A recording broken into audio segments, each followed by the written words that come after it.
Umso mehr Wasser im Aquarium ist, umso leichter geht es, weil der Boden natürlich weniger aufwirbeln kann. Das Wasser sollte nicht so warm sein, aber auch nicht so eiskalt. Also Zimmertemperatur wäre ideal.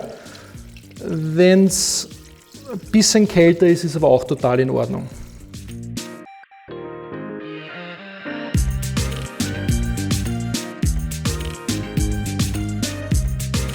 So, in erster Instanz fülle ich das Aquarium nicht komplett, weil ihr seht, sind da jede Menge Pflanzenteile oben. Ich möchte vielleicht nur ein paar Feinheiten abschneiden bei den Pflanzen. Und wenn ich die Hand reinstecke und das Aquarium wäre schon komplett gefüllt, dann würde es ja übergehen. Und deswegen machen wir das Schritt für Schritt.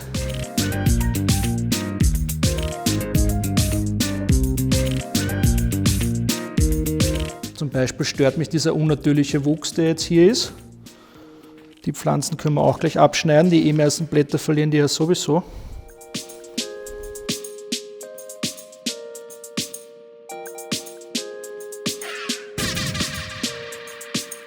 Den letzten Schliff wird uns dann die Filterung übernehmen. Gerade beim Mooskleben schwimmen halt enorm viele Teilchen hoch. Noch dazu haben wir sie zuerst klein geschnitten, damit es schöner anwächst. Und die saugt man dann einfach bei den kommenden Wasserwechsel ab. Je nach Solart ist es halt sinnvoll, am Anfang wirklich täglich Wasser zu wechseln.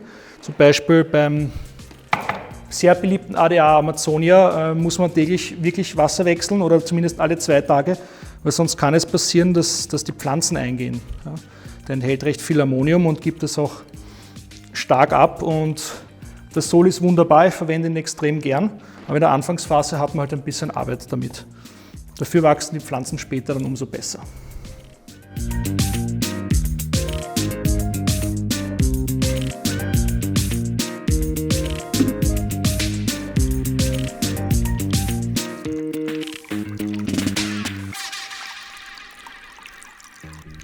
Okay, unser kleines Aquascape werden wir mit der Twinstar-Leuchte beleuchten.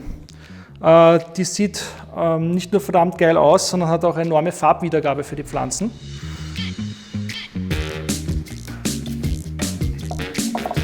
Der Nachteil ist nur, das Aquarium muss halt genau die richtige Länge haben für die Lampe. Also für 45 cm Twinstar geht halt nur auch ein 45 cm Aquarium. Es gibt mittlerweile schon neuere Versionen, die man hängen kann und verstellen kann. Allerdings nicht für 45 cm Aquarien, nur für größere. So, es werde Licht.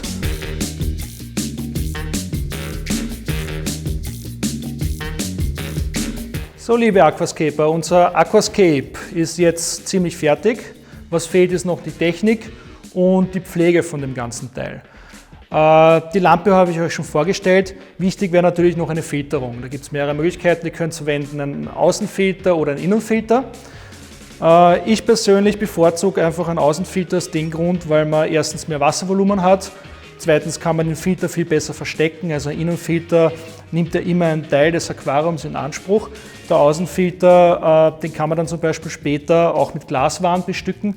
Ich würde euch nicht empfehlen, gleich am Anfang Glaswaren als Ein- und Auslass zu verwenden, weil am Anfang im Aquarium meistens Algen entstehen. Also das lässt sich kaum vermeiden, dass in der Anfangsphase ein paar Algen kommen und da müsst ihr sonst ständig die Glaswaren putzen.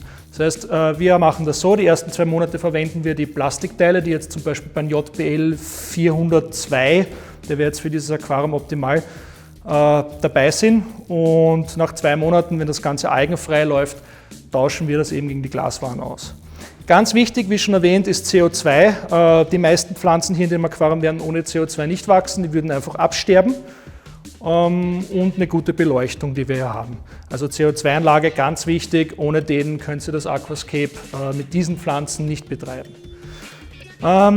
Neben dem technischen Equipment ist natürlich die Pflege sehr wichtig. Ich empfehle bei so einem Aquarium mindestens einen Wasserwechsel von 50% in der Woche.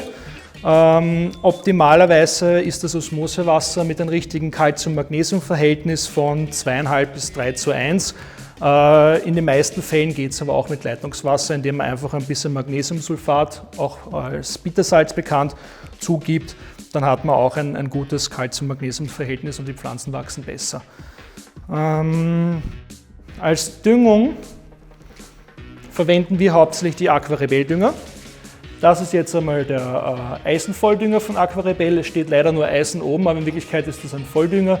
Das heißt, wir haben alle möglichen Nährstoffe drinnen wie Magnesium, Eisen, Mangan, Kupfer und. Kombinieren mit dem Eisenvolldünger kann man auch den Spezial-Mikrodünger Flowgrow. Ich habe die Erfahrung gemacht, wenn ich nur mit Flowgrow gearbeitet habe, dass mit der Zeit oft Pinselalgen kommen. Der Flowgrow hat den großen Vorteil, dass die Pflanzen den Dünger viel schneller und leichter verwenden können, also als den normalen Eisendünger. Der Nachteil ist, dass der Flowgrow flüchtig ist. Das heißt, der gehört wirklich täglich dosiert. Die optimalen Ergebnisse habe ich erzielt, indem ich beide verwende. Das heißt, die halbe Dosis vom Eisenvolldünger einmal in der Woche beim Wasserwechsel und dann täglich die halbe Dosis vom Flowgrow. Es geht aber, wenn jemand nicht so viel Düngerflaschen verwenden will, auch nur mit dem Eisendünger. Das sind jetzt die sogenannten Mikronährstoffe. Es gibt weiterhin noch Makronährstoffe, das sind Wuchsverstärker. In der klassischen Aquaristik hat man gesagt, dass Nitrate, Phosphate Algen verursachen, dass man die möglichst draußen haben will. Um ein schönes Pflanzenbecken zu betreiben, braucht man aber unbedingt genügend Makronährstoffe. Wichtig ist nicht so die Makronährstoffmenge, am wichtigsten ist das Verhältnis der Nährstoffe untereinander. Das heißt, Nitrat zu Phosphat in einem gesunden Verhältnis verursacht keine Algen, sondern einfach nur üppiges Pflanzenwachstum. Warum würde ich euch jetzt den NPK nicht so empfehlen in einer Flasche? Aus einem einfachen Grund, jedes Aquarium ist anders. In manchen Aquarien wird mehr Nitrat gebraucht, in manchen Aquarien wird mehr Phosphat gebraucht. Und wenn ihr hier zum Beispiel Nitratmangel habt und den zugibt, gebt ihr gleichzeitig auch Phosphat zu. Das heißt, ihr ändert am Verhältnis der Nährstoffe nichts. Ja. Deswegen empfehle ich immer, die Einzelkomponenten zu verwenden. Nitrat, Phosphat. Für stark beleuchtete Becken haben die Dünger meiner Erfahrung nach auch genug Kalium enthalten. Also gerade im Macro-Basic Nitrat ist auch recht viel Kalium drin. Nicht ganz so viel wie in NPK, aber dennoch genug. Und deswegen empfehle ich für ein Aquarium mit CO2 und genügend Licht diese Einzelkomponenten zu verwenden. Aus unserer Erfahrung hat sich gezeigt, dass manchmal sich trotzdem noch zu viel Kalium anreichert. Warum wollen wir nicht zu viel Kalium im Wasser haben? Aus dem Grund, weil zu viel Kalium Fadenalgen verursachen kann. Diese Fadenalgen kann man halt mit dem Nitrat entgegenwirken. Allerdings, wenn wir diesen Nitratdünger verwenden, erhöhen wir ja gleichzeitig auch wieder den Kaliumwert. Das wollen wir nicht. Deswegen ist eine nette Ergänzung das GH Boost. Das GH Boost ist ein kaliumfreier Nitratdünger. Bei Fadenalgen wollen wir ja den Nitratwert erhöhen, den Kaliumwert nicht unbedingt so extrem. Deswegen verwenden wir den zusätzlich zum Macro-Basic Nitrat. Wie gesagt, den würde ich also nicht verwenden. Der NPK-Dünger macht meiner Meinung nach nur Sinn für Aquarien ohne CO2 bzw. mit nicht so starker Beleuchtung oder mit vielen Fischen, weil die Fische produzieren ja auch Nitrate und Phosphate und da passt dieses Verhältnis perfekt, zumindest laut meiner Erfahrung oder unserer Erfahrung. Und das wäre die perfekte Aufstellung für dieses Aquarium. Ich bedanke mich fürs Zusehen. Es hat Spaß gemacht und ich hoffe, die Crew kann gut schneiden und wünsche euch dann viel Spaß mit dem Video. Danke.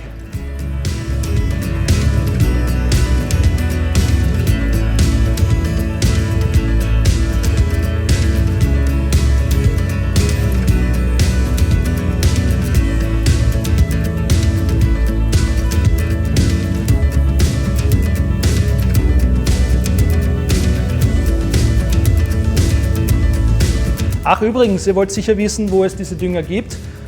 In Deutschland gibt es die Dünger auf www.aquasavi.de. Das ist gleichzeitig auch der Hersteller von diesem tollen Düngersystem. Und in Österreich sind sie in meinem Shop erhältlich, in der Schönbrunner Straße 77 oder online unter www.garnelaxe.at. Und ja, wir würden uns freuen, wenn ihr mal bei uns vorbeischaut. Dankeschön.